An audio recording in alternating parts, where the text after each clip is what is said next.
హల్లెలూయా, హల్లెలూయా.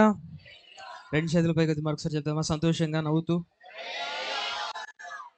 So నవ్వుకోదగ్గ విషయం అండి. మరి వాళ్ళ యొక్క సిచ్యువేషన్ అనేది గుడ్ ఫ్రైడే కదా ఎంతైనా. సో నవ్వుకుంటూ సంతోషంగా దేవుని స్తుతించవచ్చు అంటారా? మరి స్తుతించవచ్చు, ఎందుకంటే ఎంతైనా ఆయన చేసిన ఒక త్యాగము మనం సంతోషం ఉండడానికే కదా.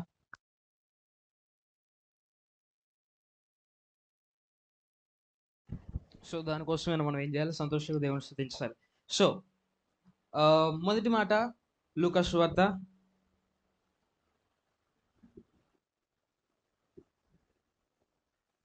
లూకా సువార్త 23 అధ్యాయము. లూకా సువార్త 23 అధ్యాయం 34 వచనం.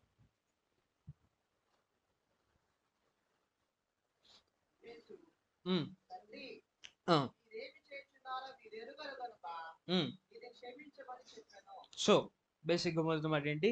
తండ్రి వీరు ఏం చేస్తున్నారు, వీరు అడుగురు గనక వీరిని దయచేసి ఏం చేయి, క్షమించు.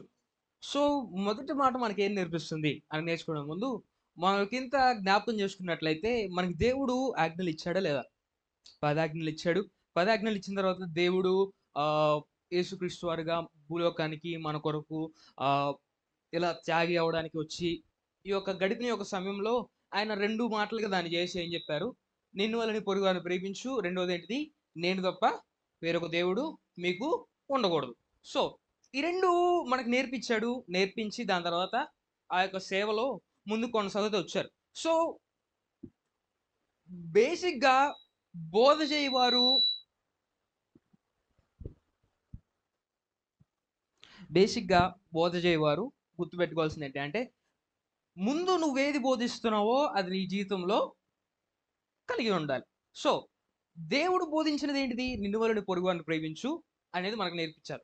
సో దేవుడు ఈ మానవ రూపిగా రావాలి, వచ్చి ఈ భూమి మీద క్రియలు చేయాలి, మన మధ్యలో నివసించాలి, మన మధ్యలో ఆకలి కొనాలి, దప్పిక కొనాలి, బాధపడాలి, కన్నీరు గార్చాలి, సంతోషించాలి, నొప్పి తెలియాలి. ఇవన్నీ ఎందుకు కలిగి ఉన్నాడయ్యా అంటే, మానవ రూపిగా ఉన్న మనుషులు అంటే మనుషులైన మీరు దేవుడి యొక్క కుమారులుగా మార్చబడగలరు అని ప్రూవ్ చేయడానికి. సో దేవుడు దాన్ని ఎలా ప్రూవ్ చేసుకున్నాడు? దేవుడు దానిని ఎలా ప్రూవ్ చేసుకున్నాడు అయా అంటే, ఆకలిగా ఉన్నాడు, ఇవన్నీ ఎక్సెట్రా ఎక్సెట్రా. సో దానితో పాటు దేవుడు మనకి ఏం నేర్పిస్తున్నాడు అంటే, మనిషిగా నువ్వు బతుకుతున్నప్పుడు పడుతున్న యొక్క బాధలు, ఫీలింగ్స్, ఎమోషన్స్ ఇవన్నీ కలిగి ఉన్న యొక్క సమయంలో కూడా నువ్వు దేవుడిని ఏం చేయగలవు? పూజించగలవు.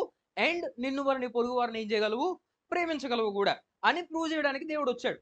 సో ప్రూవ్ చేస్తున్నాడు కదా, అక్కడ మాట్లాడుతున్నాడు. తండ్రి వీరేం చేస్తున్నారో వీరెరుగురు గనుక వారికి క్షమించు. వారికి తెలియదా అండి?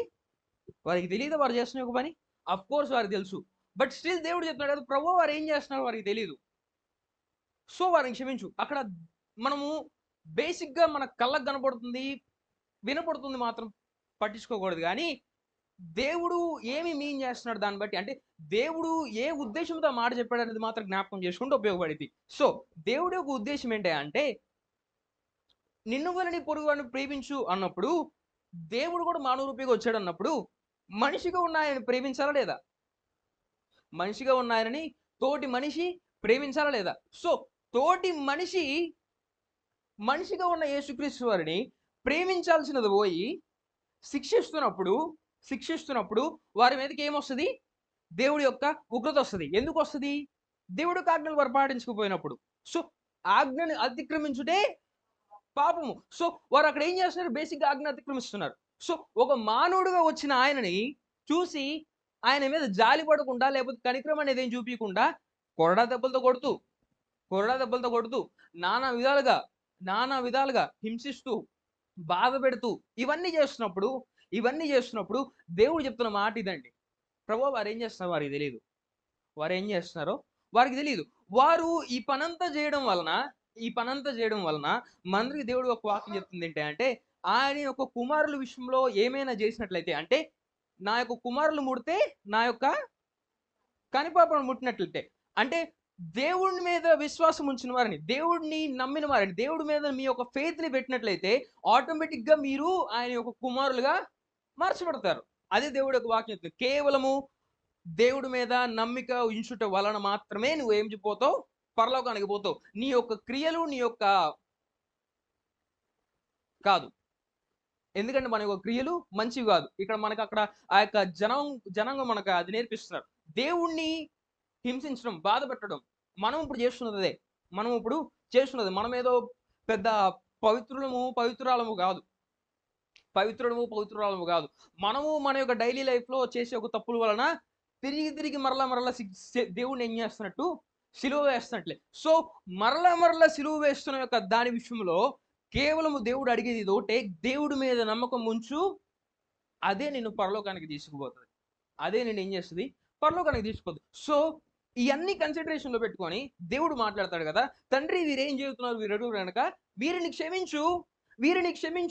కానీ ఇన్ రిటర్న్ ఆయన ఏమడుగుతున్నాడు తెలుసా?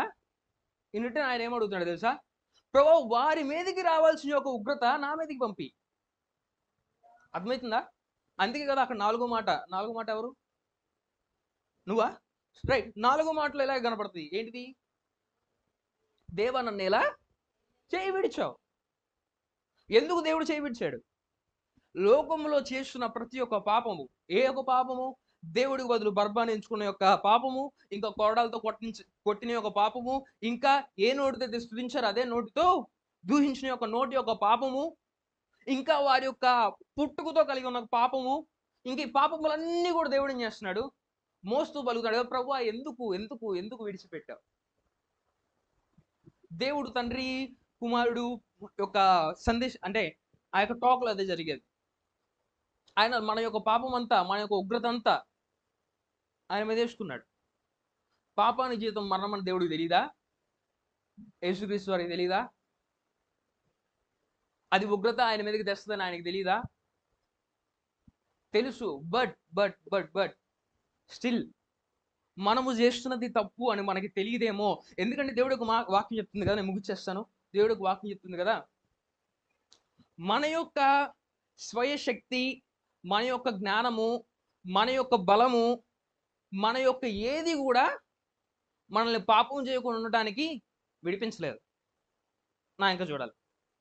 మన యొక్క శక్తి, మన యొక్క జ్ఞానము, మన యొక్క దాన్ని ఏమంటారు, కంట్రోల్ చేసుకునే విధానం ఏమంటారు, మన యొక్క డిసిప్లైన్ మనల్ని పాపం చేయకుండా ఉండడాని నుండి కాపాడలేదు. బట్ ఏది కాపాడగలదు? దేవుడి మీద మనం చూపించే ఒక నమ్మకము మనల్ని కాపాడగలదు. అది దేవుడి యొక్క వాక్యం ద్వారా ప్రూవ్ చేస్తున్నాడు. సో మీరు ఏమి చేస్తున్నారో మీకు తెలియదు, and I know that. So నేను దేవుడి సన్నిధిలో అడిగేది ఏంటంటే, ప్రభు వారికి తెలియదు, వారు ఏ తప్పు చేస్తున్నారో వారికి తెలియదు. కాబట్టి మీ యొక్క రాత్రిని నేను అడుగుతున్నా, నీ మీదకి రావాల్సిన ఒక ఉగ్రతను నేను అడుగుతున్నా. కేవలం మీరు చూపించాల్సింది ఏంటి? నా మీద నమ్మకం చూపించండి చాలు. ఎటువంటి ఒక నమ్మకము? ఆయన మన యొక్క పాపాలను తీసివేశాడని, ఆయన మన కొరకు శిలువలో రక్తం గార్చాడని, ఆయనే నజరేయుడైన యేసు అని, ఆయన మాత్రమే మార్గము సత్యము జీవమని, ఇవన్నీ మనం నమ్మినట్లయితే ఈ యొక్క మాట యొక్క నెరవేర్పు జరిగినట్లు. ఈ కొద్ది మాటలు దేవుడు దీవించిన గాక. ఆమేన్. హల్లెలూయా, హల్లెలూయా, హల్లెలూయా. కొంచెం ధైర్యం కోసం చెప్పానంతే. చప్పట్లు కొడుతుంటే మీరు పూరిగట్టినట్టు అనిపించింది, కానీ నాకైతే చాలా భయపెడుతున్నట్టు అనిపించింది. హల్లెలూయా, హల్లెలూయా. రైట్. దేవుడు నాకు ఇచ్చిన అవకాశము, ఆ మాట ఏంటంటే కనుక ఆయన శిలువలో పడికిన 2వ మాట.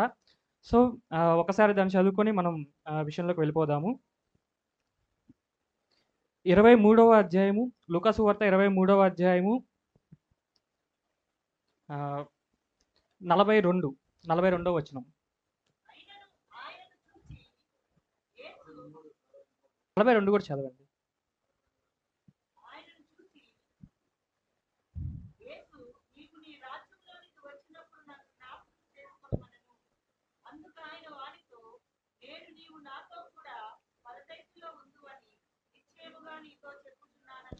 ఆమేన్.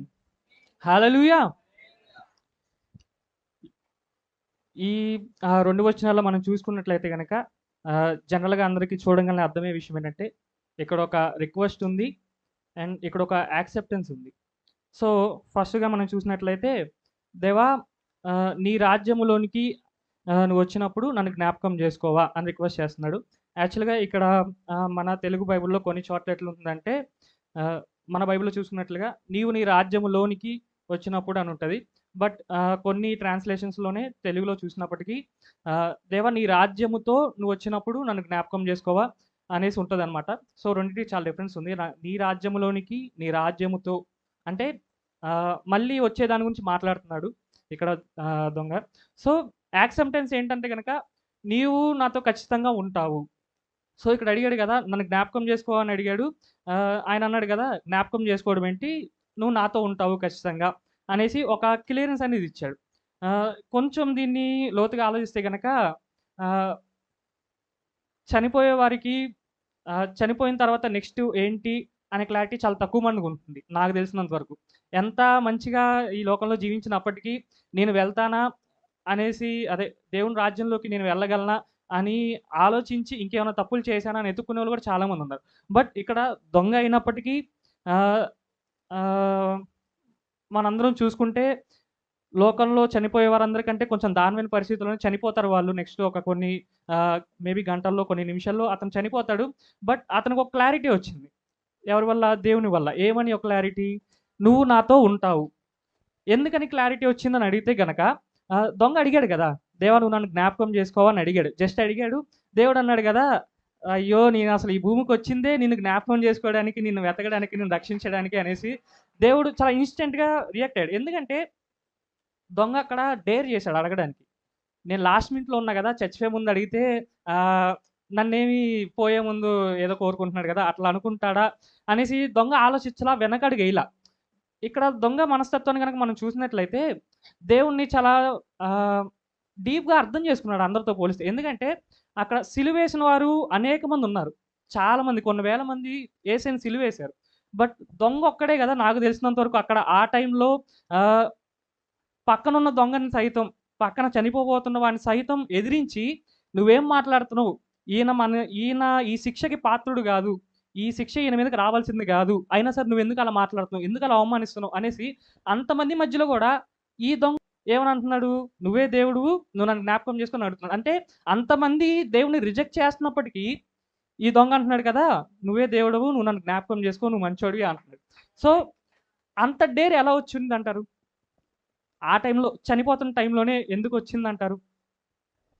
నేను ఇదే విషయంలో ఆలోచిస్తే గనక దేవుడు నాకిచ్చిన ఆలోచన ఏంటంటే, మేబీ దొంగ ఆ టైంలో దేవుడిని ఫేస్ టు ఫేస్ చూసుంటాడు. బట్ అనేక మంది నోటి ద్వారా వినుంటాడు. బైబిల్‌లో ఉంది కదా! వినుట ద్వారా విశ్వాసం కలుగుతుందంట. మేబీ దొంగ కూడా ఆ విశ్వాసం కలగొచ్చు. ఈ దొంగలో ఇంత కామ్‌నెస్, ఇంతలా దేవుడిని అబ్జర్వ్ చేయడానికి మెంటాలిటీ ఎందుకొచ్చింది అని నేను దేవుడిని అడిగినప్పుడు దేవుడు అంటున్నాడు కదా! అతనున్న ఒక పొజిషన్ నుంచి, అతనున్న ఒక జీవితం నుంచి, అతనికి మేబీ దేవుడు నాకిచ్చిన ఆలోచన, అతను తప్పించుకోవాలని అనుకుంటున్నాడు. బట్ అతనికి ఏ ఛాన్సెస్ లేవు. అన్ని ఛాన్సెస్ మూసుకుపోయి అతను ఎక్కడున్నాడు ఇప్పుడు? సిలువ మీద ఉన్నాడు, చనిపోబోతున్నాడు. సో, మేబీ నేను అనుకుంటున్నా కదా! ఇతన్ని రక్షించడానికే దేవుడు సిలువ అనే ఒక థింగ్‌ని ప్లాన్ చేసాడేమో అంత ఆలోచనకెళ్ళాననమాట నేను. సో, ఈ మాటను బట్టి మనం చెప్పొచ్చు. ఎవరినన్నా రక్షించడానికి లేదంటే ఎవరినన్నా దేవుడు ఆదరించడానికి ఎంత ఎక్స్‌టెంట్ కన్నా దేవుడు ఎళ్ళగలుగుతాడు. ఎగ్జాంపుల్ గనక చూసుకుంటే ఈ సిలువే అనమాట. సో, అంత ఎక్స్‌టెంట్‌లో ఉన్నప్పుడు దొంగ ఏమని అర్థం చేసుకొనుంటాడు దేవుడిని. అర్థం చేసుకున్నాడు, డీప్‌గా అర్థం చేసుకున్నాడని చెప్పా గదా! ఏమని అర్థం చేసుకున్నాడు అని గనక మనం ఆలోచిస్తే, అక్కడ దొంగున్నది last position, last minute in his last life. So, దేవుడు చూసుకుంటే దేవుడు గూడా అదే పొజిషన్‌లో ఉన్నాడు. ఒక మనుషులంగా మనం చూసుకున్నట్టయితే, దేవుడు గూడా కొద్ది నిమిషాల్లో చనిపోబోతున్నాడు, లేదంటే కొద్ది గంటల్లో చనిపోబోతున్నాడు. ఇప్పుడు ఒక మనిషి టు మనిషి మనం చూసుకున్నట్లయితే, నేను చచ్చిపోయేటప్పుడు నాకు తెలిసి నా గురించి తప్ప నేను పక్కనోళ్ళ గురించి ఆలోచించనేమో మేబీ. ఖచ్చితంగా మేబీ గూడా గాదు. మేబీ అనేది తప్పవుతది. నేనైతే ఖచ్చితంగా ఆలోచించను. నేను ఒక బండి మీద నుంచి పడిపోతుంటే గనక, నా ఎనకాల ఎవరు కూర్చున్నారు వాడిని కాపాడాలనే ఆలోచన నాకు రాదు. పుట్టదు. సో, అట్లనే చూసుకున్నట్లయితే దేవుడు సిలువ మీద ఉన్నాడు. అట్లనే దొంగ కూడా సిలువ మీద ఉన్నాడు. దేవుడు వచ్చిన పర్పస్ ఏంటో మేబీ దొంగకు తెలియకపోవచ్చు. ఎందుకంటే ఆహ్, పర్పస్ గనక ఈజీగా అర్థమై ఉంటే దేవుడిని ఎవరు సిలువ యేసేవాళ్ళు గాదు నాకు తెలిసి. వారేం చేయుచున్నారో వాళ్ళకి తెలీదు నిజంగానే. సో, దొంగకు కూడా తెలిసుండదు. బట్ దొంగ అనుకున్నాడు గదా! యేసయ్య ఫస్ట్ మాట ఏంటండి? దేవుడు పలికిన ఫస్ట్ మాట ఏంటి? దేవుడు ఆయన ఒక లాస్ట్ బ్రెత్‌లో ఉన్నప్పుడు గూడా దేవుడు ఏమంటున్నాడు? వీరేమి చేయుచున్నారో వీరికి తెలీదు, వీరిని క్షమించు అనేసి అడుగుతున్నాడు. సో, దొంగ అనుకోని ఉంటాడు గదా! అర్రే! చనిపోబోతూ ఉన్నప్పుడు ఆయన సిలువేసినప్పుడు, సిలువేసిన వారినే క్షమించమని అడుగుతున్నాడు దేవుడు. నేనడిగితే నన్ను క్షమించడా? నేనడిగితే నన్ను తీసుకోడా? అనే ఆలోచనతో, ఆ ఒక్క ఆలోచనతో తనకు ధైర్యం వచ్చిండిద్ది లోపల. నేను అడగొచ్చు. So, okay. నేను ఈ రిక్వెస్ట్ పెట్టుకోవచ్చు అనేసి తను అడుగుంటాడనమాట. సో, ఈ యొక్క సందర్భంగా ఈ యొక్క లైన్స్ ద్వారా నేను చెప్పాలనుకుంది ఏంటంటే, మనకి లాస్ట్ మినిట్ అయ్యుండొచ్చు. మేబీ దేవునికి కూడా లాస్ట్ మినిట్ అయ్యుండొచ్చు. అయినా సరే ఈ టైంలో మనం అడిగినా దేవుడు ఖచ్చితంగా కార్యం చేయగలుగుతాడు. ఇంకో విషయం ఏంటంటే, ఇంకొక చిన్న విషయం నేను చెప్పాలనుకున్నది ఏంటంటే, ఆహ్, అక్కడ ఉన్నవారు అనేక మంది దేవుణ్ణి వ్యతిరేకిస్తున్నారు. దేవుణ్ణి రిజెక్ట్ చేస్తున్నారు. బట్ మనవోడు మేబీ ఈ దొంగ వినుండొచ్చు. లేదంటే కొద్ది క్షణాల ముందు అందరిని క్షమించమని అడిగినప్పుడు చూసుండొచ్చు. ఏదేమైనప్పటికీ దేవుని మీద ఒక నమ్మకం అయితే కలిగింది. అంతమంది విసర్జిస్తున్నప్పుడు అతను నమ్మకం కలిగి దేవుణ్ణి అడిగితే ఇన్‌స్టంట్‌గా చాలా క్విక్‌గా నాకు తెలిసి శిష్యులకు కూడా ఇంత క్లారిటీ ఉండుండదేమో నెక్స్ట్ ఏంటా అని. అలాంటి క్లారిటీ దొంగకి దేవుడిచ్చాడు. అలాంటి ఆశీర్వాదాన్ని దేవుడు దొంగకిచ్చాడు. సో, నేనంటున్నా గదా! మనకు కూడా దేవుని గురించి చాలా విషయాలు తెలుసు. ఇన్‌ఫాక్ట్ దొంగ కన్నా ఎక్కువే తెలుసు. దొంగ కన్నా ఎక్కువనే అనుభవించున్నాం. ఈ యొక్క టైమ్స్‌లో మనం చూసుకున్నట్లయితే మనం చూస్తా ఉన్నాం. దేవునికి, మనకి ఎంత వ్యతిరేకత అనేది ఇంప్రూవ్ అవుతుందో మనం చూస్తా ఉన్నాము. సో, మనం గూడా ఈ దొంగలాగా డేర్ చేసి అడగగలిగినట్లయితే దేని గురించంటే ఓన్లీ మన యొక్క లైఫ్ గురించి కాదు. ఈ యొక్క సమయాల్లో మనం ఎలా ఎదుర్కోవాలి? ఈ యొక్క సమయాల్లో మనం ఎలా నిలబడాలి? ఎందుకంటే దొంగకి అదొకటే తెలుసండి. అతను చనిపోబోతున్నాడు. అతనికి దేవుడితో నడిచిన అనుభవం లేదు. ఓన్లీ విశ్వాసం మాత్రమే ఉంది కాబట్టి అతను నెక్స్ట్ ఏంటి? నా లైఫ్ తర్వాత నేను ఎక్కడుంటానని అడిగాడు. బట్ మన ఒక సిట్యుయేషన్ చూసుకుంటే మనకి దేవునితో, దొంగతో పోలిస్తే చాలా ఎక్స్‌పీరియన్స్ ఉంది. ఆయన కార్యాలను బట్టి మనకు చాలా ఆహ్, అనుభవాలున్నాయి. సో, మనం అడగాల్సిందేంటి దేవుణ్ణి? నెక్స్ట్ ఏంటి? నా లైఫ్ తర్వాత నేను దేవునికి చేయగలిగిందేంటి? అనేసి మనం దేవుణ్ణి అడగగలిగితే, దొంగకి ఎంత ఇన్‌స్టంట్‌గా క్లారిటీ ఇచ్చాడో, ఎంత బలమైన ఆశీర్వాదాన్ని దొంగకిచ్చాడో, అంతకన్నా బలమైన ఆశీర్వాదాన్ని దేవుడు మనకు కూడా ఇవ్వగలుగుతాడు. ఆమేన్. హల్లెలూయా! హల్లెలూయా! ఈ కొద్ది మాటలను దేవుడు దీవించును గాక. ఆమేన్.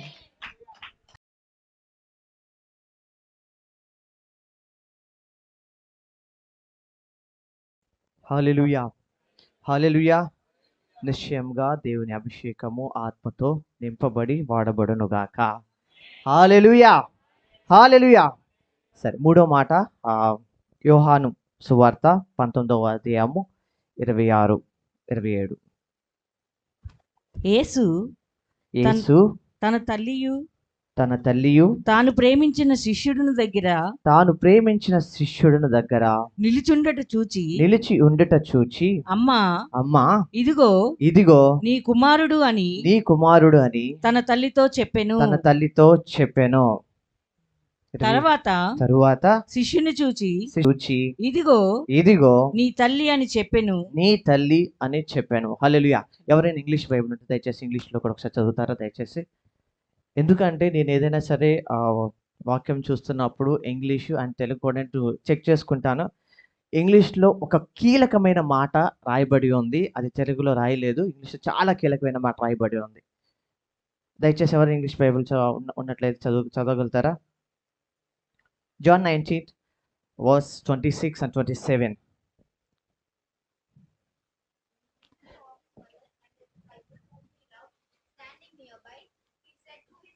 He said to his mother, Woman, behold your son.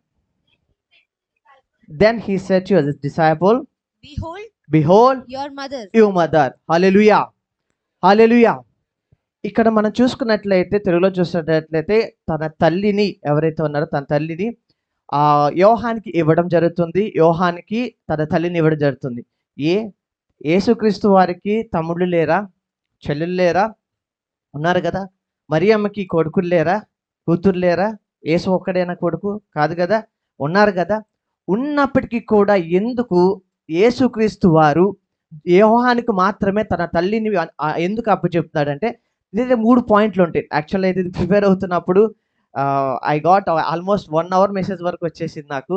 But కుదించి నేను చెప్పాలి కాబట్టి క్విక్గా తొందరగా 3 మాటలు చెప్తాను నేను అంతే. ఒకటి వచ్చి దేవుడు మనకి జ్ఞాపకం చేసేది ఏంటంటే రెస్పాన్సిబిలిటీ. బాధ్యత. ఏంటండి? దేవుడికి మనకు గుర్తు చేసేది ఏంటి? రెస్పాన్సిబుల్, బాధ్యత. ఇక్కడ యేసుక్రీస్తు వారు లేఖనముల ప్రకారం ఒక మానవ రూపిగా రావాలి, మానవ రూపిగానే జీవించాలి. మానవ రూపిగా రావాలంటే ఒక తల్లి గర్భంలో జన్మించాలి. తల్లి గర్భంలో జన్మించాలంటే అప్పుడున్న వారిలో పరిశుద్ధతను, దేవుని మీద విశ్వాసత కలిగిన వ్యక్తులు ఎవరంటే అది మరియమ్మ గారు. ఎప్పుడైతే మరియమ్మ గారు ఆ రీతిగా ఉన్నారో, యేసుక్రీస్తు వారు ఆ గర్భముని యూస్ చేసుకుని ఆ గర్భము ద్వారా ఒక మనిషి రూపంగా వచ్చారు. సరే, నాకు నా దేవుడు పైన నాకు ఏదైతే ఆ దేవుడు చెప్పాడో ఆ పని నేను ముగించాను కదా.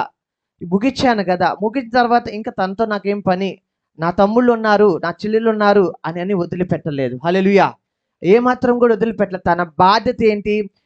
ఇక్కడున్న ప్రజలందరినీ కూడా ఆత్మీయతలో నడిపించాలి. ఇక్కడున్న ప్రజలందరూ దేవుడు నాకు ఇచ్చిన బాధ్యత ఏదో అది అందరూ నడిపించాలి. అదే రీతిగా ఇప్పటి వరకు తన తల్లి తను ఎంతగానో నమ్మి, తను ఎంతగానో ప్రేమించిన ఆ తల్లిని కూడా ఏమాత్రం కూడా నేను వెళ్ళిపోయిన తరువాత కూడా ఆత్మీయతను నేను కోల్పోయే విధంగా ఉండకూడదు. ఎందుకంటే తన తమ్ముళ్ళు కానీ చెల్లెలు కానీ ఎవ్వరు కూడా యేసుక్రీస్తు వారిని నిజ దేవుడిగా రక్షకుడిగా అంగీకరించినట్టు ఎక్కడా లేదు. అలా అంగీకరించిన వారికి నా తల్లిని నేను అప్పచెప్తే మళ్ళీ తన తల్లి కూడా వెళ్ళిపోయే ఛాన్సెస్ ఉంటాయని ఏమని ఈ యోహానికి ఆ బాధ్యత చెప్పాడు. నేను అనుకున్నాను కదా, అరే ఇంతమంది 12 మంది శిష్యులు, సరే ఒక శిష్యుడు ఊరేసుకుని చనిపోయారు, ఓకే. ఇంతమంది శిష్యులు ఉన్నప్పుడు ఎందుకు యోహానికి మాత్రమే ఇచ్చాడు?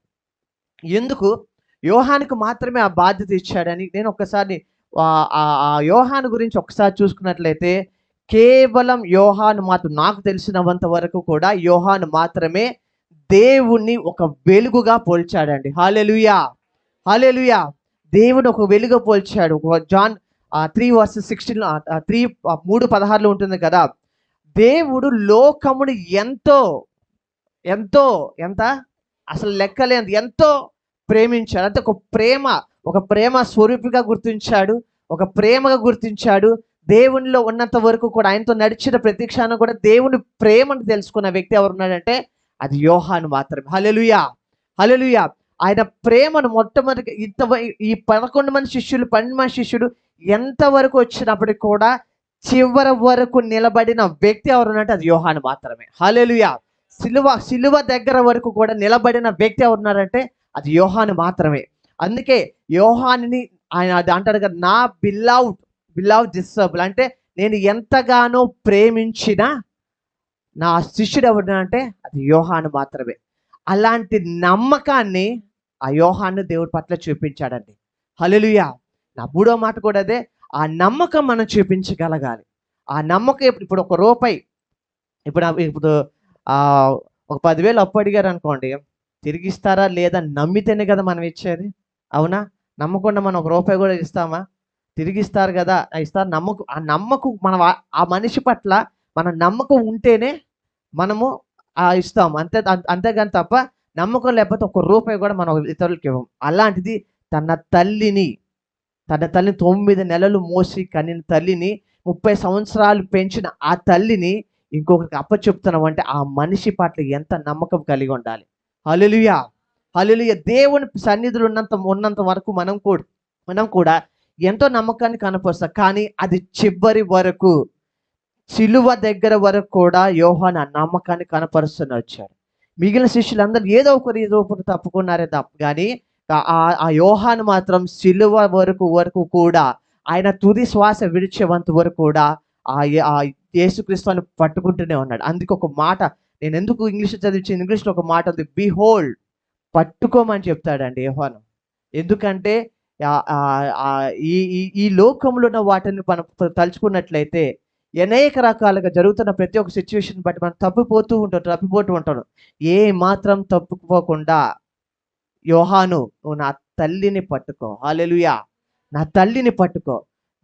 తల్లి, నీ కొడుకు, ఇప్పుడు నువ్వు ఎంత ప్రేమనైతే నా పైన చూపించావో అంతకు మించిన నమ్మకం నాకు యోహాను మీద ఉంది. ఇక్కడ నుంచి అతనే నీ కొడుకు. ఎందుకంటే చివరి వరకు కూడా నిలబడిన వ్యక్తి ఒకడు ఉన్నాడు అంటే అది యోహాను మాత్రమే. హల్లెలూయా, హల్లెలూయా. అటువంటి కృప, అటువంటి నమ్మకము మన యోహానులో మనకు కనపడుతుంటుంది. మన ఆత్మీయ జీవితంలో కూడా ఒక పని మనం అప్పచెప్తున్నామంటే నమ్మకాన్ని మనం కనపరుచుకోవాలి. అదే ఒక పని మనకు చెబుతున్నారంటే ఒక నమ్మకాన్ని మనం చూపించగలగాలి. ఏదో వచ్చాము, చేస్తున్నాము, వెళ్తున్నాము అన్నట్టు కాకుండా దేవుని సన్నిధిలో ఉంటున్న మనము అటువంటి నమ్మకాన్ని కనపరచుకోవాలి. అటువంటి నమ్మకాన్ని దేవునికి మనం చూపించగలిగితే, తండ్రి నా బ్రతుకు దినములంతా నువ్వు సిలువలో ఉన్నంత వరకు ఎవరైతే నీ వెంట నడిచాడో, నువ్వు సిలువలో ఉన్నంత వరకు ఎవరైతే నీతో పాటు ఉన్నాడో, నువ్వు సిలువ మరణం పొందేంత వరకు కూడా నమ్మకంగా ఎవరైతే ఉన్నాడో, అటువంటి నమ్మకాన్ని ప్రభువా నా తుది శ్వాస విడిచేంత వరకు నీ సన్నిధి నేను విడిచిపెట్టను ప్రభువా. హల్లెలూయా. అటువంటి నమ్మకాన్ని మనం కలుగు చేసిన వారంగా మనకు ఉండాలి. ఆ రీతిగా యోహాను కనపరుచుకున్నాడు కాబట్టి, బిహోల్డ్, పట్టుకో, ఇదిగో నీ తల్లి, ఇదిగో కాదు, పట్టుకో అంతే. విడిచి పెట్టకుండా పట్టుకో, వదిలి పెట్టకుండా పట్టుకో, ఏమాత్రం కూడా జారిపోకుండా పట్టుకో. హల్లెలూయా, హల్లెలూయా, హల్లెలూయా. మన ఆత్మీయత కూడా విడిచి పెట్టకుండా మనం పట్టుకోవాలి, జారిపోకుండా పట్టుకోవాలి. ఏమాత్రం కూడా విడిచి పెట్టకుండా, ఏమాత్రం కూడా కాలు జారనివ్వకుండా, మాట జారకుండా మన ఆయన వాక్యమును మనం పట్టుకోవాలి. హల్లెలూయా. ఇటువంటి అనేకమైన మాటలు, ఇంకా నాకు చాలా పాయింట్స్ ఉన్నాయి, బట్ చెప్పడానికి సమయం లేదు కాబట్టి మరొకసారి ఆ మాటను చదివి మనం ముగించేద్దాం. యేసు తన తల్లిని చూచి చెప్తారా ఒకసారి? అమ్మా, ఇదిగో నీ కుమారుడు. తన తల్లితో చెప్పాను. తర్వాత శిష్యుని చూసి ఇదిగో నీ తల్లి అని చెప్పాను. మరి మన ఆత్మీయతలో కూడా దేవుడు నీతో నాతో అంటున్నాడు కదా, ఇదిగో behold his word, behold his faith, behold his way of life. Amen. Hallelujah. దేవుడి మాటలు దీవించి ఆశీర్వదించును గాక.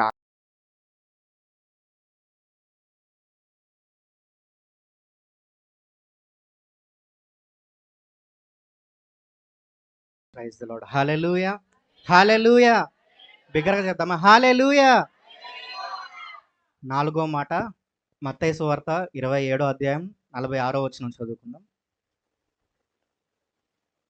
ఇంచుమించు 3 గంటలప్పుడు యేసు ఏలీ ఏలీ లామా సబక్తాని అని బిగ్గరగా కేకవేసెను. ఆ మాటకు నా దేవా నా దేవా నన్నెందుకు చెయ్యి విడిచితివని అర్థము. ఏంటది? నా దేవా నా దేవా నన్నెందుకు చెయ్యి విడిచితివి అని అర్థము. ఈ యొక్క మాట మనం గమనించినట్లయితే, ఈ యొక్క 7 వర్డ్స్ ఏదైతే ఉందో, క్రీస్తు పలికిన 7 మాటలు, వీటన్నిటిలో ఇది డిఫరెంట్గా ఉంటుంది అనమాట. ఎందుకంటే అప్పటి వరకు యేసు ఏదైతే ఉన్నాడో, ఆయన ఏదైతే చెప్తా వచ్చాడో దానికి కొంచెం కాంట్రాస్ట్గా డిఫరెంట్గా ఉంటుంది. ఎందుకంటే అప్పటి వరకు కూడా ఆయన తండ్రిని పిలుస్తూ ఉంటాడు కదా, తండ్రి తండ్రి, నా తండ్రి నన్ను పంపించాడు, నా తండ్రి నాకు అధికారం ఇచ్చాడు, నా తండ్రి చిత్తం అనేసి అప్పటి వరకు కూడా తండ్రి అని సంబోధిస్తూ ఉంటారు. కానీ ఈ పాయింట్కి వచ్చేటప్పటికి ఆయన అంటున్నాడు కదా, నా దేవా అనేసి పిలుస్తున్నాడు. ఎందుకు అక్కడ నా దేవా అనేసి ఆయన పిలవడానికి కారణం ఏంటయ్యా అనేసి అంటే, ఎందుకంటే ఆ పాయింట్కి వచ్చేసరికి ఏమైందంటే, ఈ యొక్క లోక పాపం మొత్తం కూడా దేవుడు క్రీస్తు మీదే వేస్తున్నాడు అనమాట. అంటే మనం పాపం చేశాము, దానివల్ల మనకి తండ్రికి యొక్క ఎడబాటు అనేది ఏర్పడింది. కానీ దేవుడు మన స్థానంలో తండ్రిని పనిష్ చేస్తూ, తండ్రి మీద ఆ యొక్క పాపాన్ని మోపుతూ ఆయనకి తీర్పు తీరుస్తున్నాడు. దీన్ని మనం అంటే ఆ క్రాస్ మీద దేవుడు యేసుక్రీస్తు ఏంటి చేసింది, అసలు ఏంటి అనేది ఒక క్లియర్ ఐడియా, ఒక క్లియర్ పిక్చర్ కావాలనేసి అంటే, నేను పాత నిబంధన గ్రంథంలో ఒక ఇన్సిడెంట్ జరిగింది, దాన్ని కంపేర్ చేయడానికి నేను ఇష్టపడుతున్నా. మోషే యొక్క కాలంలో ఏమైందంటే, వారు 40 ఇయర్స్ ప్రయాణం చేస్తున్నప్పుడు ఒక చోట ఎడారిలో ఏమైందంటే, వారు మరలా దేవుడిని దూషిస్తూ, అంటే వ్యతిరేకంగా మాట్లాడుతూ, ఆయనకి మాటికి ఆయన కోపాన్ని రేపుతూ వచ్చారనమాట. అయితే దేవుడు యొక్క కోపం వాళ్ళ మీద ఎప్పుడైతే రగులుకుందో, ఎడారి యొక్క ప్రాంతంలో ఉన్నప్పుడు వారిని చుట్టూ ఒక విష సర్పాలు అనేది, పాయిజనస్ స్నేక్స్ అనేసి వచ్చి వారిని చంపడం మొదలేస్తూ ఉండేది. ఎవరైతే దేవుడికి విరోధంగా నిలబడ్డారో, ఎవరైతే దేవుడికి వ్యతిరేకంగా నిలబడ్డారో వారందరినీ చంపడం స్టార్ట్ చేసింది. అయితే మోషే ప్రభుకి ప్రేయర్ చేసినప్పుడు ఏం చేస్తాడు, దేవుడు చెప్తాడు మోషేకి, మోషే నువ్వేం చేస్తావంటే ఒక ఇత్తడిని తీసుకొని దాన్ని సర్పరూపంలోకి మార్చి ఒక స్టాండ్ మీద దాన్ని నిలబెట్టు, ఎవరైతే దాన్ని చూస్తారో వారు బతుకుతారు అనేది చెప్తారు. ఆ విధంగా మోషే చేసినప్పుడు ఎవరైతే ఆ విష సర్పాన్ని, ఆ యొక్క ఇత్తడితో చేసిన సర్పాన్ని చూస్తారో వారు మాత్రమే బ్రతికి ఉంటారనేసి మనకి బైబిల్‌లో చూస్తే అర్థమవుతుంది. అయితే ఏంటి వీటి వీటి వీటి మధ్య కంపారిజన్ ఏంటనేసంటే, ఏదైతే పాపమో, ఏదైతే శాపమో, ఏదైతే మరణమో, ఆ యొక్క రూపంలో ఆ యొక్క ఇత్తడి సర్పాన్ని మోషే ఆ రూపంలో చేశాడు. సేమ్ అలాగే క్రీస్తు గూడా ఆయన ఏ పాపం చేయలేదు. ఇన్‌ఫాక్ట్ ఆయన ఛాలెంజ్ చేస్తా ఉంటాడు మనుషులతో. నా మీద ఎవరైనా పాపం మీరు చూపించగలరా? నా మీద నింద మీరు చూపించగలరా అనేసి. కానీ దేవుడు ఏ పాపం చేయలేదు. బట్ ఆయన క్రాస్ మీద పెట్టి ఆయన పాపిగా మన ప్లేస్‌లో ఆయన్ని పాపంగా ఎంచారు. ఆయన పాపము చేసినట్టుగా చూపెట్టి ఆయనని తీర్పు తీర్చారు. Praise the Lord. హల్లెలూయా.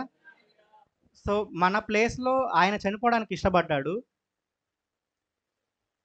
ఈరోజు ఒక క్వెషన్ మనల్ని మనం చేసుకోవాలి. దేవుడు దేవుడు ఆ యొక్క ఎడబాటు అనేది రావడానికి ఇష్టపడలేదు. ఆయన గెత్సేమనే తోటలో కూడా మనం చూసినట్టయితే అదే ఆయన ప్రార్థిస్తూ ఉంటాడనమాట. చెమట రక్తంగా మారేంత వరకు ఆయన బాధతో కన్నీళ్లు పెట్టి ఏడుస్తా ప్రార్థిస్తూ ఉంటాడు. దేవా, నీ చిత్తమైతే ఈ యొక్క గిన్నెని నా నుంచి తొలగించు, తీసివేసే అనేసి. ఎందుకు అనేసి అంటే ఆయన మరణానికి భయపడ్డారు అనేసి అనుకుంటారు. కానీ ఆయన మరణానికి భయపడలేదు. కానీ ఈ యొక్క ఎడబాటు అనేది ఆయన్ని భయపెట్టింది. ఈ యొక్క ఎడబాటు అనేది భయపడి ఆయన దాన్ని తొలగించమనేసి అంటున్నారు. బట్ మనము ఈరోజు మనం పరిశుద్ధులుగా మార్చబడ్డాం ఆయన క్రీస్తులో ఆ క్రాస్‌లో చనిపోవడం వల్ల. ఈరోజు ఎంతమంది మనము దానికి భయపడుతున్నాం? తండ్రితో ఒక సంబంధం కలిగి ఉండడానికి ఎంతమంది ఇష్టపడుతున్నాం? నిజంగా ఇష్టపడుతున్నామా మనం? మన ఆత్మీయ స్థితి మన యొక్క స్పిరిచువల్ లైఫ్‌లో ఆ యొక్క క్వెషన్ అనేది ఎప్పుడూ కూడా మనం వేసుకుంటూ తండ్రితో ఒక సంబంధం అనేది కలిగి ఉండాలి. ఒక చిన్న మాటలు దేవుడు దీవించును గాక. ఆమేన్.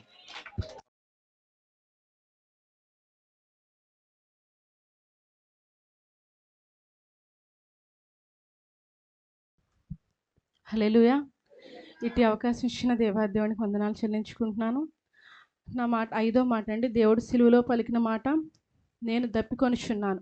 యోహాను సువార్త 19:28.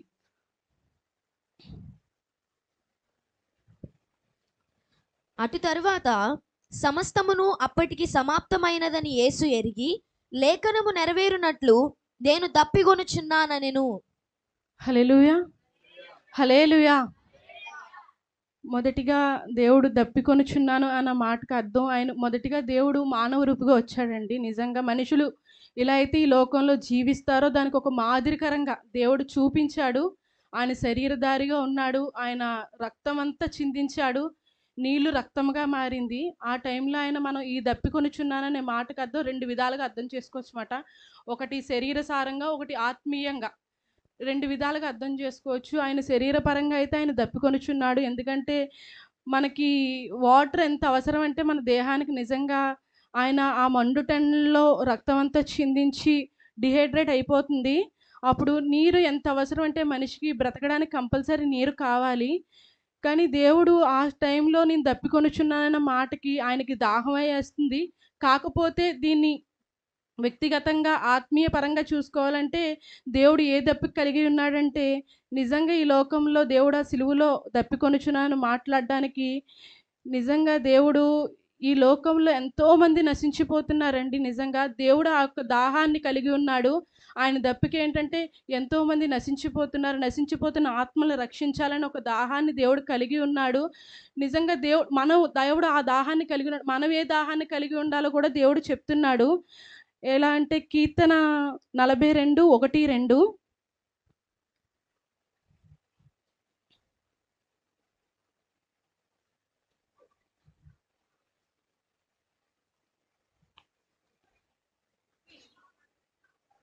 దుప్పి నీటి వాగుల కొరకు ఆశపడినట్లు దేవా, నీ కొరకు నా ప్రాణము ఆశపడుచున్నది. నా ప్రాణము దేవుని కొరకు తృష్ణగొనుచున్నది. జీవము గల దేవుని కొరకు తృష్ణగొనుచున్నది. దేవుని సన్నిధికి నేనెప్పుడును వచ్చేదను, ఆయన సన్నిధిని నేనెప్పుడు కనబడేదను. హల్లెలూయా. దేవుడు మనం ఏ దప్పికైతే కలిగి ఉండాలని దేవుడు ఆశపడుచున్నాడో ఇక్కడ మనం చూడగలుగుతున్నాం. కీర్తనలు, దుప్పి నీటి వాగుల కొరకు ఆశపడినట్లు మన దేహము దేవుని కొరకు ఆశపడాలి, మన ప్రాణము దేవుని కొరకు ఆశపడాలి. మరి ఆశపడాలి, ఆయన సన్నిధిలో కనబడాలి అని ఆశపడాలి. దేవుని యొక్క చిత్తాన్ని ఎరిగి ఉండాలని ఆశపడాలి. దేవుడు రాజ్యంలో నేను ఉండాలని ఆశపడాలి. నశించిపోతున్న ఆత్మలను రక్షించాలని ఆశ మనలో ఉండాలి. అందును బట్టి దేవుడు మాట్లాడుతున్నాడు కదా, అప్పుడు మట్లాదివారం నాడు దేవుని స్తుతించిన ఆ నోర్లే ఆ సిలువ వేసిన రోజు దేవుని దూషిస్తూ, రాళ్ళు వేస్తూ, హింసిస్తూ వస్తున్నారండి. అప్పుడు ఆయన ఆ దుఃఖం ఏంటంటే, ఆ దాహం ఏంటంటే, ప్రభువా నేను ఇంత చేసినా సరే ఏ నోర్లు అయితే దేవుని స్తుతించాయో, ఏ నోర్లు అయితే దేవుణ్ణి గణపరిచి అవే నోర్లు ఆ రోజు దేవుని దూషిస్తున్నప్పుడు దేవుడు పలికిన మాట, అనేక మంది నశించిపోతున్నారు, ఆ దాహాన్ని నేను కలిగి ఉన్నాను, మీరు కూడా అదే దాహాన్ని కలిగి ఉండాలి. అనేకమైన ఆత్మల కొరకు, అనేక మంది రక్షణ కొరకు మనం దప్పికొనాలని చెప్పి, దాహము కొనాలని చెప్పి దేవుడు మాట్లాడుతూ ఉన్నాడు. అలాగే మన ఇంట్లో వారు అనేక మంది ఈ సొసైటీలో మనం చూస్తున్నాం కదా, భర్త రక్షిస్తే భార్య రక్షించకపోవడం, బిడ్డలు రక్షిస్తే తల్లిదండ్రులు రక్షించకపోవడం మనం చూస్తూ ఉన్నాం. ఆ యొక్క భారాన్ని దేవుడు మనలో పెట్టాలని చెప్పి దేవుడు ఈ దాహాన్ని నేను కలిగి ఉన్నానని చెప్తున్నాడు. నిజంగా దేవుడు పలికిన మాట నా కొరకు కాదు కానీ మీ కొరకు, మీ కుటుంబం కొరకు ఏడవండి అని చెప్పిన మాట నిజంగా అది మన కొరకు, మన బంధువుల కొరకు, మన రక్త సంబంధికుల కొరకు ఈ రక్షణ విషయమే మనం ఒక దాహము కలిగి వారి కొరకు కన్నీటితో ప్రార్థన చేయవలసిన వారమే మనం ఉన్నామండి. మనం అంత్య దినాల్లో బతుకుతూ ఉన్నాము. ఒక భారాన్ని దేవుడు మనకు తెలియజేస్తున్నాడు ఈ దప్పిక ద్వారా. అనేక మంది ఆత్మలను రక్షించాలని ఒక దప్పిక, ఒక తృష్ణ, ఒక కోరిక మనలో ఉండాలి. నిజంగా అనేకమైన సిచ్యువేషన్స్ మనం ఈ దినాల్లో చూస్తూ ఉన్నాము. అనేక రీతిగా క్రైస్తవుల్ని ఎలాగ అంతమొందించాలో, ఎలాగ అణిచివేయాలో అని చూస్తూ ఉన్నప్పుడు దేవుడు ఏ దాహాన్ని అయితే దేవుడు ఆ సిలువలో కలిగి ఉన్నాడు, అదే దాహాన్ని మనం కూడా కలిగి ఉండాలని దేవుడు ఆశపడుచున్నాడు. మనం ప్రార్థిద్దామండి, కన్నీటితో ప్రార్థిద్దాం, ఒక దాహము కలిగి, ఆతృత కలిగి, ఆశతో ప్రార్థిద్దాం దేవుణ్ణి. ప్రభువా నన్ను రక్షించుకున్న రీతిగానే నా బంధువులను రక్షించే ప్రభువా, నా పట్ల నువ్వు ఏ దాహాన్ని అయితే కలిగి ఉన్నావో, ఏదైతే నాకు మాదిరి చూపించి నువ్వు వెళ్ళి ఉన్నావో అదే దాహాన్ని నా బంధువుల పట్ల, నా స్నేహితుల పట్ల, నా ఇరుగు పొరుగు వారి పట్ల ఒక భారము కలిగి, ఒక బాధ్యత కలిగి ప్రభువా వారిని రక్షించే నిమిత్తము ప్రభువా అని చెప్పి దేవుని సన్నిధిలో ప్రార్థించవలసి ఉన్నాం. మనం ఈ దప్పికొనుచున్నాను మాటకు నిజంగా దేవుడు ఆ చేదు చిరకని ఇచ్చినప్పుడు కూడా దేవుడు ఆ చేదు చిరకని ఎందుకు ఇచ్చారంటే, కొద్దిగా ఏంటంటే ఆ యొక్క గాయాల నుంచి కొద్దిగా విడుదల పొందుదాం అన్నట్టు ఒక మత్తు పదార్థం లాంటిది మాట ఆ చేదును కూడా దేవుడు కాసేపు విశ్రాంతి పొందుదాం అని కూడా దేవుడు ఆశపడలేదండి. ఆ శ్రమలు నిజంగా ఆయన ఆనందంతో, సంతోషంతో నీ కొరకు, నా కొరకు ఆయన భరించారు. మనం ఇట్టి జీవితాన్ని కలిగి ఉన్నామంటే దేవుడు మహాకృప మాత్రమే. ఆయన ఆనందంగా ఆ సిలువలో మరణించకపోయి ఉంటే ఈరోజు మనం ఆనందంగా ఉండేవాళ్ళం కాదు. నిజంగా అందుని బట్టి నేను దేవుని స్తుతిస్తూ వస్తున్నాను. దేవుడు ఏ దప్పికనైతే కలిగి ఉండాలని ఆశపడుచున్నారో మనం కూడా నశించిపోతున్న ఆత్మల పట్ల అదే దప్పికను అనుదినము, అనుక్షణము నశించిపోయిన ఆత్మల కొరకు మనం ఒక దాహము కలిగి, తృష్ణ కలిగి, దేవుని సన్నిధిలో మెలకువ కలిగి, మొదటిగా దేవుని సన్నిధిలో మెలకువ కలిగి ముందు తన నీతిని, తన రాజ్యాన్ని వెతికే వారంగా మనందరూ ఉండాలని చెప్పి ఆశపడుచున్నాను. ఈ చిన్ని కొద్ది మాటలు దేవుడు దీవించి ఆశీర్వదించును గాక. ప్రభువైన యేసుక్రీస్తు నామంలో ఉన్న ప్రతి ఒక్కరికి నా వందనాలు చెల్లించుకుంటున్నాను. ఆరొక మాట త్వరితగతిగా చూసుకుందాం. యోహాను 19వ అధ్యాయము 30వ వచనము ఒకసారి చదవండి. యేసు ఆ చిరక పుచ్చుకొని సమాప్తమైనదని చెప్పి తల వంచి ఆత్మను అప్పగించెను. సమాప్తమైనది, నాకు ఇచ్చిన పదం సమాప్తమైనది. సమాప్తమైనది అంటే నేను బైబిల్ చదువుతున్నప్పుడు అండ్ కొన్ని వీడియోస్ చూసినప్పుడు నాకు తెలిసిన పదం ఏంటంటే, దాన్ని దేవుడు ఎలా చెప్తారంటే ఒక పదం వాడారనమాట. ఆ ప్లేస్లో ఉన్నప్పుడు, ఆ సందర్భంలో దేవుడు వాడిన ఒక పదం ఏంటంటే టెటలస్టై. చెప్పండి ఒకసారి. టెటలస్టై అంటే, ముందు నేను ఈ పదం గురించి మీకు ఎక్స్ప్లెయిన్ చేస్తాను. టెటలస్టై అంటే ఏంటంటే పూర్తయినది. ఏమైంది? పూర్తయింది, అయిపోయింది. ఫర్ ఎగ్జాంపుల్, ఒక ఎగ్జాంపుల్ ఇచ్చి చెప్తాను. ఒక ఆర్టిస్ట్ బొమ్మ గీసేటప్పుడు అది ఎన్ని నెలలైనా, ఎన్ని సంవత్సరాలైనా ఆ బొమ్మ పూర్తయ్యే వరకు కింద అతను సంతకం చేయడు అనమాట. ఆ సంతకం చేస్తే అది పూర్తయింది, సంతృప్తిగా సాటిస్ఫాక్టరీగా హోల్ హార్టెడ్గా ఆ బొమ్మ తను పూర్తి చేశాడు. ఆ సంతకం పెట్టిన తర్వాత మళ్ళీ ఆ బొమ్మని డ్రా చేయడానికి ట్రై చేయరనమాట. అది అర్థమైందా? దాని అర్థం మీకు అర్థమైందా? ఏంటి ఆ పదం? టెటలస్టై. సో ఈ పదం దేవుడు ఎందుకు వాడాడు? ఆయన అక్కడ సిలువలో ఉన్నప్పుడు ఏం పూర్తి చేశారు? అసలు ఈ లోకానికి ఏం పూర్తి చేద్దామని వచ్చారు? చూద్దాం. గెత్సెమనే తోటలో ఆయన పట్టబడినప్పుడు ఆయన చెప్పిన పదం ఏంటంటే, ముందుగానే చెప్తాడు, నేను పాపుల చేతికి అప్పగించబడుతున్నాను, అనేక శ్రమల గుండా నేను వెళ్ళబోతున్నాను. ఇది అంధకారమైన సమయం. ఒక్కసారి లూకా సువార్త 22:53లో చివరి పదం, చివరి లైన్ ఒకటి చదవండి. లూకా సువార్త 22:53 చివరి అయితే లైన్.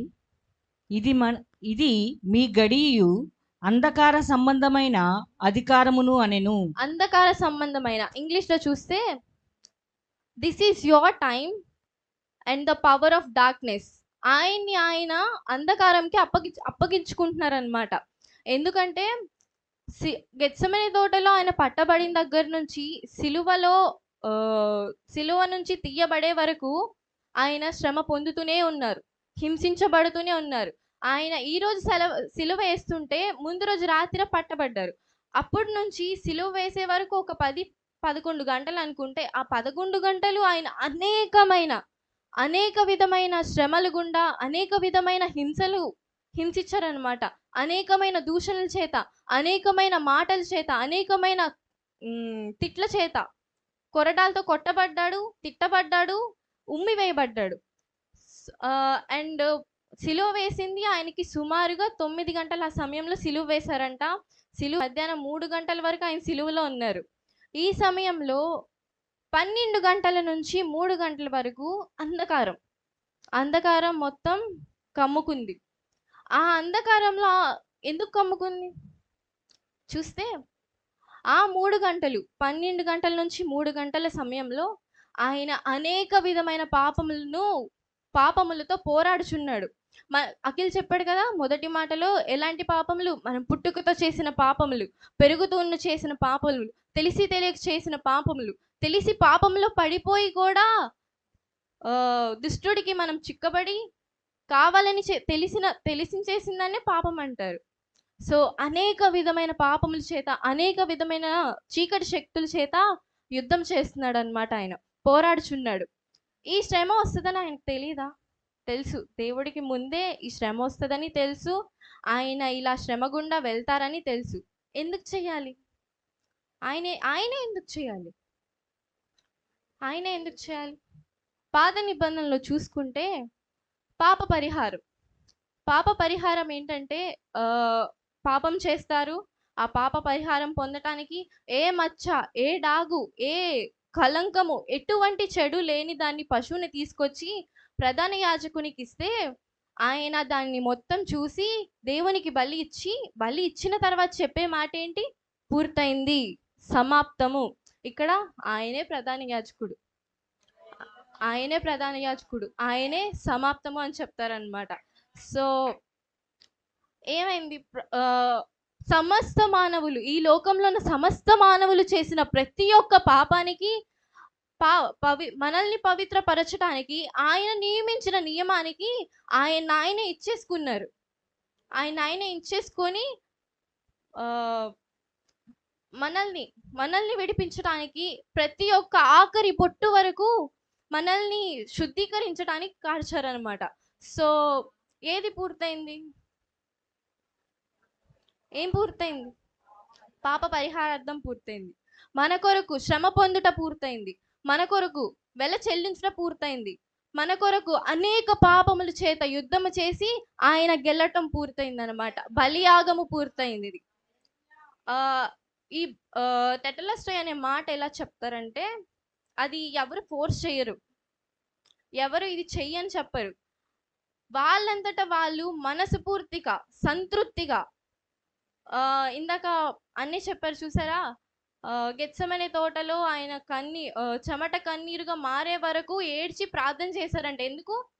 మరణిస్తున్నాను భయంతో కాదు, ఎక్కడ దేవునితో ఎడబాటు పొందుతారని. మరణిస్తున్నందుకు కాదు ఆయన మరణిస్తానే భయంతో చేయలేదు, కానీ మన కొరకు ప్రేమతో, ఎటువంటి స్వార్థము లేకుండా మన కొరకు శ్రమ పొంది, మన కొరకు వెల చెల్లించి, మన కొరకు రక్తము కార్చి, అనేకమైన పాపముల పైన మనకి విజయాన్ని దయచేసి ఆయన గెలిచి మరలా 3వ రోజు తిరిగి లేచారు. దీన్ని ఏమన్నారు? పూర్తయినది. పూర్తయినది. పాపము చేత గెలవటం పూర్తయినది. మన కొరకు వెల చెల్లించడం పూర్తయినది. ఈ లోకము పైన అధికారము ఆయన తీసుకోవటం పూర్తయిందనమాట. సో ఈ పదము నాకు ఇచ్చారు. దేవుని ఈ చిన్న మాటలు దేవుడు దీవించునుగాక.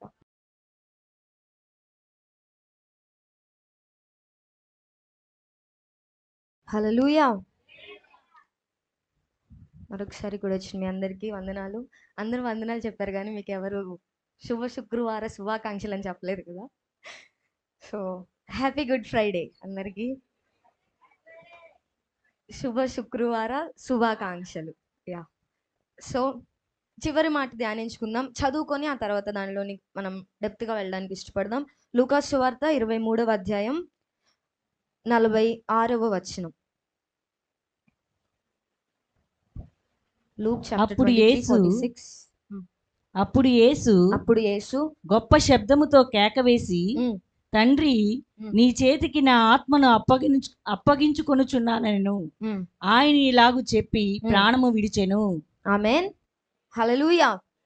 సో దీనికి ముందు మనం చదువుకున్న మాట ఉంది కదా, సమాప్తమైనది, or it is finished, it is completed, it is paid, completely paid అనే మాట ఏదైతే మనం ఇంతకుముందు ధ్యానించుకున్నామో ఆ మాట ఒక్కటే, ఆ ఒక్క మాట పలికినప్పుడు మాత్రమే గొప్ప శబ్దముతో కేక వేసెను అని మనకు కనిపిస్తుంది అనమాట. So that's the only word Jesus had declared on cross. అంటే మొత్తం ఉన్న 7 మాటల్లో కూడా 3 మాటలు ప్రజలతో మాట్లాడినట్టుగా, చుట్టూ ఉన్న వారితో మాట్లాడినట్టుగా కనిపిస్తాయి. ద ఫస్ట్ వన్ ఈస్, నేడు నీవు నాతో కూడా పరదేశంలో ఉంటావు. సెకండ్ వన్, అమ్మ ఇదిగో నీ కుమారుడు, ఇదిగో నీ తల్లి. అండ్ ద థర్డ్ వన్, నేను దప్పికొనుచున్నాను. ఈ 3 మాటలు ప్రజలతో మాట్లాడి 3 మాటలు తండ్రితో మాట్లాడతాడు. ఒకటి, తండ్రి వీరేం చేస్తున్నారో వీరు ఎరుగరు గనుక క్షమించుడు, ఆర్ దేవునితో మాట్లాడతాడు, క్షమించండి అని ఒక మాట. రెండవది, నా దేవా నా దేవా నన్నెందుకు చేయి విడిచితివి అని. And the last one is, తండ్రి నీ చేతికి నా ఆత్మను అప్పగించుకొంచున్నాను. ఈ మాటలన్నిట్లో ఈ 3 పక్కన పెడితే the only word is it is finished అనేది మాత్రమే దేవుడు ఒక డిక్లేర్ చేస్తున్నట్టు. ఇప్పుడే నేర్చుకున్నాం కదా, మొత్తాన్ని పరిపూర్ణము చేసి ఆయన ఒక సిగ్నేచర్ లాగా, ఆయన మాత్రమే ఓన్ చేసుకునే ఒక టైటిల్ లాగా, ఆయనకు మాత్రమే చెందినటువంటి ఒక మాట లాగా ఇట్ ఈస్ ఫినిష్డ్ అని చెప్పి దేవుడు ఆ మాటతో అక్కడ క్లోజ్ చేశాడు. క్లోజ్ చేసిన ఆయన చెప్తున్నాడు కదా, ఇట్ ఈస్ ఫినిష్డ్ అని అనుకుంటున్నారేమో, there is still one more thing I have to do. ఇంకొకటి పెండింగ్ ఉంది. ఏంటి ఆ పెండింగ్ ఉన్న పని అంటే, కమిట్మెంట్ ఆర్ అప్పగించుకొనుట, లేకపోతే దేవునికి సమర్పించుకొనుట, దేవుని చేతికి అప్పగించుట. అదొక్కటి పెండింగ్ ఉంది చివరిలో. అందుకే చివరిగా కేక వేసిన తర్వాత ఆయన అంటున్నాడు కదా, తండ్రి నీ చేతికి నా ఆత్మను అప్పగించుకొనుచున్నాను అంటాడు. దీని గురించి ఆయన మాట్లాడుతూ, ఆయన శిలువ శ్రమల గురించి మాట్లాడుతున్నప్పుడు ఆయన ఒక మాట అంటారు కదా, ఎవరు నా ప్రాణాన్ని తీసుకోవట్లేదు, నా అంతటగా నేనే మరలా పొందుకొను రీతిగా దాన్ని అప్పగిస్తున్నా. ఏమంటున్నాడు? మరలా పొందుకొను రీతిగా నేను అప్పగిస్తున్నా, నా తండ్రి నాకు అధికారం ఇచ్చాడు అంటాడు ఆయన. నా దేవుడు నాకు అధికారం ఇచ్చాడు, నా తండ్రి నాకు అధికారం ఇచ్చాడు అని చెప్పి, అందుకే చివరిలో అంటున్నాడు కదా, I have to take it back. నేను మరలా నా ఆత్మను ఏం చేయాలి? తీసుకోవాలి. సో టిల్ దెన్ అది ఎవరి చేతిలో సేఫ్గా ఉండిద్ది? దట్ ఈస్ వై నా ఆత్మను నా తండ్రి చేతికి నేను ఏం చేస్తున్నాను? అప్పగిస్తున్నాను. It is finished, it is paid. నేను దేవుని సన్నిధిలో నేను ఒప్పుకున్నప్పుడు, బాప్తిజం తీసుకున్నప్పుడు నా పాపానికి పరిహారం ఏమైంది? చెల్లించబడింది. ఆయన రక్తములో రక్షణ ఉందని నేను నమ్మినప్పుడు నా పాపపు జీవితం ఏమైపోయింది? కంప్లీట్ అయిపోయింది. Now the one more pending thing is, దేవుని చేతికి నా ఆత్మను అప్పగించుకొనుట. మరలా మహిమ శరీరముతో ఆ ప్రజలందరికీ కనపడే రీతిగా ఒక మహిమైశ్వర్యముతో నిండినటువంటి ఈ ఆత్మ ప్రజలకు కనపడే అంత వరకు ఇది ప్రొటెక్ట్ చేయబడాలి అంటే ఎవరి చేతిలో ఉండాలి? తండ్రి చేతిలో ఉండాలి. అందుకే అంటున్నాడు కదా, తండ్రి నీ చేతికి నా ఆత్మను అప్పగించుకొనుచున్నాను. అది వన్ కంటెక్స్ట్. ఇంకొక మాటలో మనం మాట్లాడాలి అంటే, సమాప్తం అయిపోయిందిగా, అంతా పే చేసాడుగా, ఆయన కంప్లీట్ చేసేసాడు కదా. ఆ తర్వాత ఇది ఏ విషయంలో, ఏ ఉద్దేశంతో దేవుడు మాట్లాడుతున్నాడు అంటే, there is life after death. చనిపోయిన తరువాత ఒక జీవితం ఉంది, చనిపోయిన తరువాత మరలా ఒక లైఫ్ అనేది ఇంకా పెండింగ్ ఉంది. అదే అంతము కాదు, completely it's not the end, అది ఒక అంతమే. ఇప్పుడు ఫర్ ఎగ్జాంపుల్ లైఫ్లో 3 phases ఉంటాయండి. చెప్పండి, మీకు తెలిసిన ఫేజెస్ ఏంటో చెప్పండి. చెప్పండి అండి. అంటే మనిషి జీవితంలో 2 అనుకోండి. మనందరికీ తెలిసింది ఏంటి? బతుకున్నంత వరకు ఒకటి, చనిపోయిన తర్వాత ఒకటి. కానీ బేసికల్గా అయితే మాకు ఇంకా బాగా తెలుస్తుంది సైన్స్ స్టూడెంట్స్కి. ఏంటి అంటే, లైఫ్ అనేది ఎప్పుడు స్టార్ట్ అవుతుంది అంటే, తల్లి గర్భములో పిండముగా రూపించబడినప్పుడే లైఫ్ స్టార్ట్ అవుతుంది. అప్పటి నుంచి బయటకు వచ్చేంత వరకు ఒకటి. లోపల ఉన్నప్పుడు కనుక ఒక నాకు చాలా ఇష్టమైనటువంటి ఒక ఎక్స్ప్లెనేషన్ అనమాట. ఏంటి అంటే, తల్లి గర్భంలో ఉన్నంతసేపు, గర్భంలో ఉన్నంత వరకే బతుకు, బయటికి వెళ్ళిన తర్వాత బ్రతుకు లేదు అని ఇష్టం వచ్చినట్టుగా బేబీ కనుక బిహేవ్ చేస్తూ ఉంటే, బయటకు వచ్చేటప్పుడు బేబీ ఏమైపోద్దండి? చనిపోద్ది కదా. అంటే baby behaving in the sense అర్థం చేసుకునేదానికి. సో లోపల కనుక ఇష్టం వచ్చినట్టు ఉండుంటే, బయటకు వచ్చేటప్పుడు బేబీ ఏమైపోద్ది? చనిపోద్ది. సో లోపల ఉన్నంత వరకు నీకు బయట ప్రపంచం తెలియదు, బట్ స్టిల్ బయట ఇంకొక ప్రపంచం ఉంది. ఇన్ ద సేమ్ వే ఇక్కడ ఉన్నంత వరకు మనకి పైన ప్రపంచం తెలియకపోవచ్చు, కానీ దీని తర్వాత ఇంకొక ప్రపంచం, ఇంకొక లైఫ్ అనేది ఏముంది? ఇంకా పెండింగ్ లో ఉంది. ఆ పెండింగ్ లైఫ్ ఉంది అని నిరూపించడానికి దేవుడి మాట చెప్తూ అంటున్నాడు కదా, నా జీవితము మరణముతో ఇక్కడ ముగించబడుతుందేమో, కానీ ఉంది, అందుకోసం నేను ఏం చేస్తున్నాను? తర్వాత ఉంది కాబట్టి నా ఆత్మను తండ్రి చేతికి ఏం చేస్తున్నాను? అప్పగించుకొనిచున్నాను. హల్లెలూయా, హల్లెలూయా. ఇది ఇంకొక వేలో నేర్చుకుంటే, థర్డ్ వే, ఇంగ్లీష్లో మనకి బాగా కనిపిస్తుంది ఈ మాట. కింగ్ జేమ్స్ వర్షన్లో ఉంటుంది కదా, ఐ కమెండ్ అంటాడు ఆయన. ఒక దాంట్లోనేమో ఐ కమిట్, నేను నీకు సమర్పిస్తున్నాను అని అంటాడు. తెలుగులో అప్పగిస్తున్నాను అంటాడు. కమెండ్ అనే మాటకు అర్థం ఏంటి అంటే, ప్యూర్గా తెలుగులో చెప్పాలంటే, అనుకూలమైనదిగా సిఫారసు చేయుట అని వచ్చింది గూగుల్లో. కరెక్ట్గా అది మీకు అర్థమయ్యే ఉండిద్ది. అంటే ఇంకా క్లారిటీగా చెప్పాలంటే, ఒక మనిషి అవతల మనిషి ఒప్పుకునే విధముగా దాన్ని రికమెండ్ చేయడం, రికమెండేషన్. ఇప్పుడు ఫర్ ఎగ్జాంపుల్ మా ఇంట్లో మేము హైయర్ ఏసీ కొనుక్కున్నాము. ఆర్ ఇప్పుడు నవ్యక నా దగ్గరకు వచ్చి నన్ను ఏ ఏసీ కొనుక్కోవాలనుకుంటున్నాను అది ఇదని చెప్పి అడిగింది అనుకో, నేను నా దగ్గర ఉన్న దాన్ని ఆమె కొనేలా చెయ్యాలి అంటే ఆమెను ఒప్పించాలి. ఏం చేయాలి? ఒప్పించాలి. ఎట్లా ఒప్పించాలి? ఇంకొక ఆప్షన్ దగ్గరికి వెళ్ళకుండా ఏం చేయాలి?